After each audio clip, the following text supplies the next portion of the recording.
Hello, everyone. My name is Malcolm Cath. I am an enrolled agent and I work with the Liu Tax Group in Sterling, Virginia. Today, I'd like to talk to you about the One Big Beautiful Bill and specifically understanding the tax implications for seniors, those that are 65 and over. Keep in mind, this video is just for educational purposes and isn't meant as a professional opinion on your specific situation. You should always consult with a tax professional. And our information will be listed in the notes as well at the end of this presentation if you'd like to follow up with us. With that, let's get started. Why does this matter? The One Big Beautiful Bill and truthfully, all tax changes can directly impact your financial security during your retirement. Taxes directly affect the income that you bring in. And even a small adjustment or change to a rule can significantly impact the long-term financial security that you have in retirement. A little bit of proactive planning and understanding what is happening can help maximize your retirement dollars. Now, the big picture, here are some key changes to the that are made available in the One Big Beautiful Bill. Keep in mind, this is not an exhaustive list, just some top level items I thought were important to share with you. First of all, standard deduction. The standard deductions in general have increased. We continue to have the existing deductions for those 65 and older, and the One Big Beautiful Bill has taken that even further. We'll study each of these in a little bit more detail as we go through. Second, Social Security tax. We heard a lot about Social Security tax being eliminated. However, that's not entirely true. However, with the larger deductions, fewer seniors may actually owe taxes. RMD ages, or required minimum distribution ages. Now they're 73 and they're increasing over time to 75 by 2023. The state and local tax cap, otherwise known as the SALT cap, is increasing from $10,000 to $40,000, and this is effective now through the year 2029. Estate taxes, beginning in 2026, the exemption is rising to a new high. It's going to be $15 million per person and $30 million for those married filing separately. That's good news because most people will not be affected by estate taxes. Charitable giving, there will be a new deduction option for non-itemizers beginning in 2026. Now, let's take a little closer look at the standard deduction. Their deductions, as I said, are getting bigger, and which should create simpler filing for most seniors. The standard deduction amounts, just as an example, married filing jointly, is increasing to $31,500. You get an additional deduction if you're 65 and over for each qualifying taxpayer of $1,600. So that's another $3,200 if both spouses are over 65.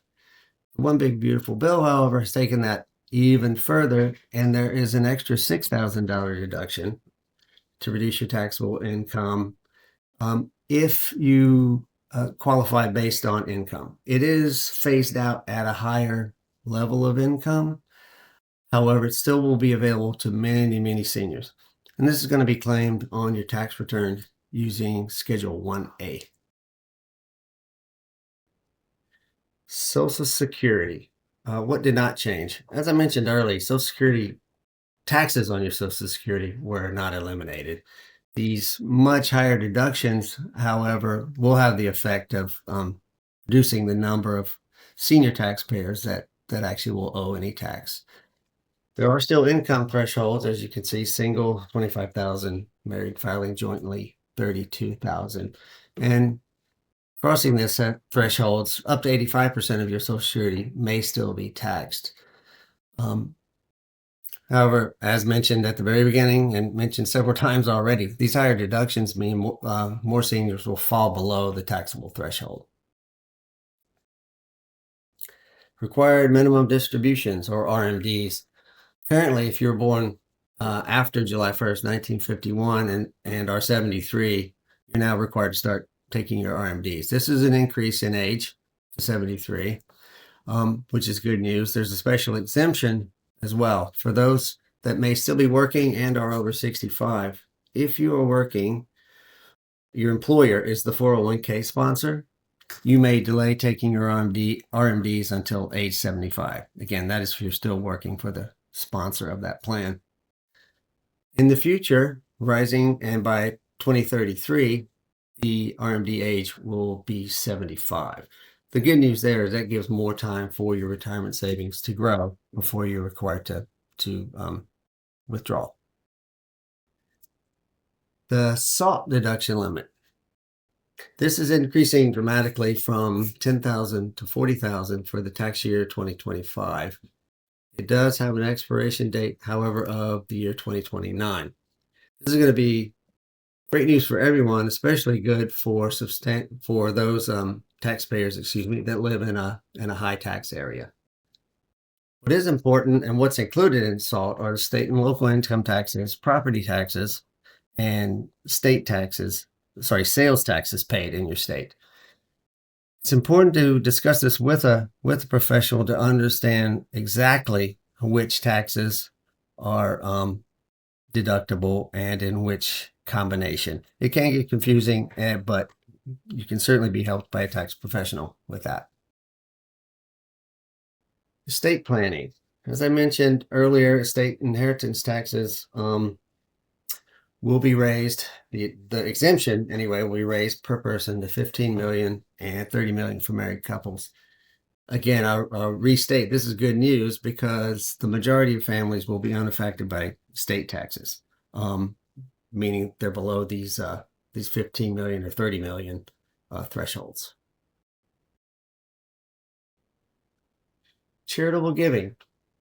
This is not specific for seniors, however, I thought it was important because in 2026, non-itemizers will be able to deduct $1,000 if a single filer and $2,000 for married couples filing jointly. This is something that doesn't exist now.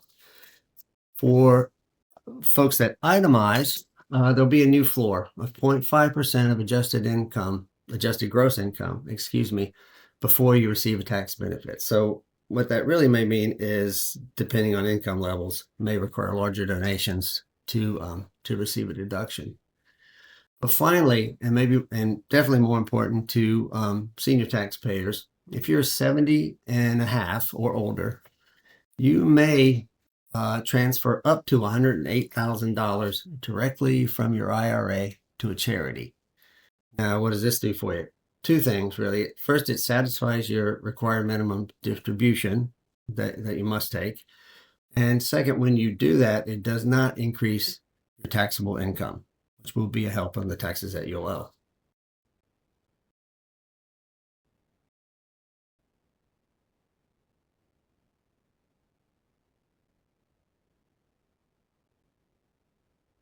That's the slide I wanted. Excuse me. What you should do now. Three things really, and these are things that you should always do each year. The number one is review your taxes yearly. Tax situations change, tax rules change, as we've seen with the latest bill. You need to review these to ensure that you're taking advantage of all the available deductions and credits that are available to you. Second, you need to plan your withdrawals carefully. Strategic timing of retirement accounts can minimize the taxes and help save more of your savings for future use. And third, I've said this many times throughout this, but consulting a tax professional to help you navigate through all these changes and the different strategies, that might help you owe fewer taxes. And finally, I'd just like to thank you all for watching. If you would like more information on our services, here is our information. Again, it will also be in the notes. We welcome any questions you may have or helping you out with your taxes. Thanks again.